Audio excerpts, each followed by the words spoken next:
Sowell? I know that name. Why do I know Okay. that name? Thomas Sowell is a big, famous conservative. He's at Stanford.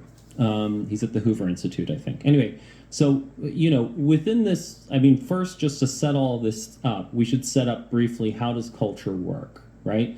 And the way culture works is that it, like genetic evolution, it works based on blind copying. So what ends up happening is that you are in awe of people, right? You look up to people, and so you blindly copy the things they do. And specifically, you start by blindly copying from the outside, and then you work in. Thomas Sowell is a black guy, right? And Thomas Sowell has, for years and years and years, been trying to fight racism. But he's been trying to fight racism by having a conversation about culture, right? And the fact that there are essentially two different sort of, we're speaking broadly here, right? But this is for the purposes of communication. We're going to tell a simple story to start off with, right? So broadly speaking, he puts two different cultures of people with dark skin next to each other. And one culture is these people from the West Indies, and one culture is this group of people who grew up in the South with slavery and all that sort of stuff.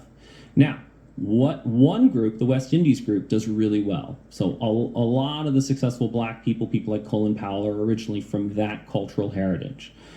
The other group is the group that you find in ghettos and African American communities and all of that sort of stuff. They don't do well, right? They don't get good education. They, shoot each other. There are all these sorts of things. And the reason why Sowell has been telling this story is because he's been trying to say, when liberals look at the people in ghettos, they say, racism, that's why they're not succeeding. And Sowell is saying, no, it's not. Because if you look at this group from the West Indies, they also came from the experience of slavery. There was slavery in the West Indies. They are also black, so they also face racism, and yet they do well. So it has to be something else. And that other thing is the fact that these black people who are in the South, there's always been a big question, were black people robbed of their culture, or did they preserve their authentic African culture?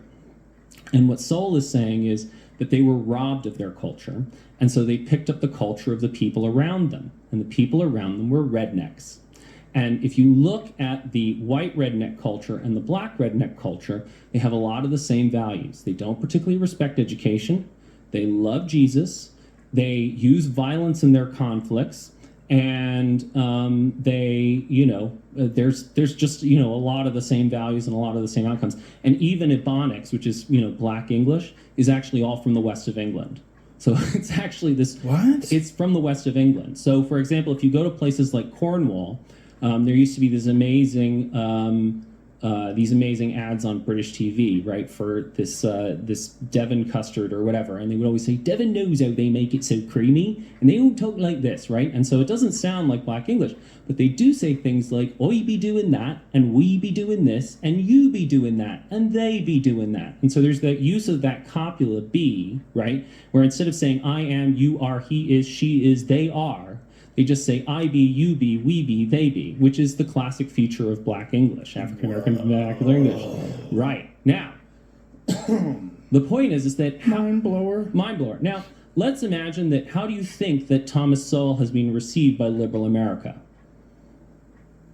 Not well. Not well. And so, for example, Sowell has a book called Black Rednecks, White Liberals. Okay? And his whole point is that, if you actually, and again, like Sowell is, he researches the shit out of this stuff. He really does his work. Now, if you look at the experience of African Americans after slavery, they start to make real progress, right? And a large part of the reason why they make progress is because you start to get a lot of people from New England, either, black people from New England or white people from New England, who come down and sort of reshape the culture. They create these schools, and they're teaching those New England values, right? It's those Puritan values of hard work, tenacity, all that sort of stuff. And so there's all this progress. And you have people like Booker T. Washington.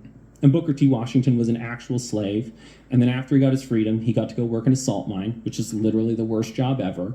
And in Booker T. Washington's Up From Slavery, he tells this great story about seeing a schoolhouse, right?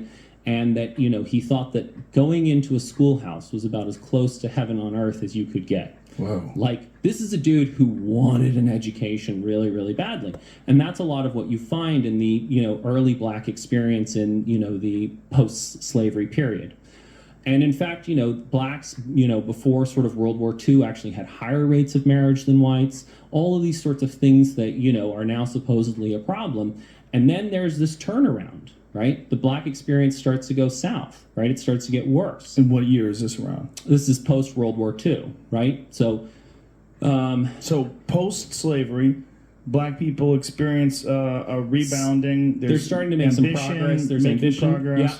And I mean, if in terms of books to read, like, because a large part of what I'm trying to do in general is really let's move to the place of all people are created equal. Like, let's remove all these stupid distinctions, right, and really live that principle.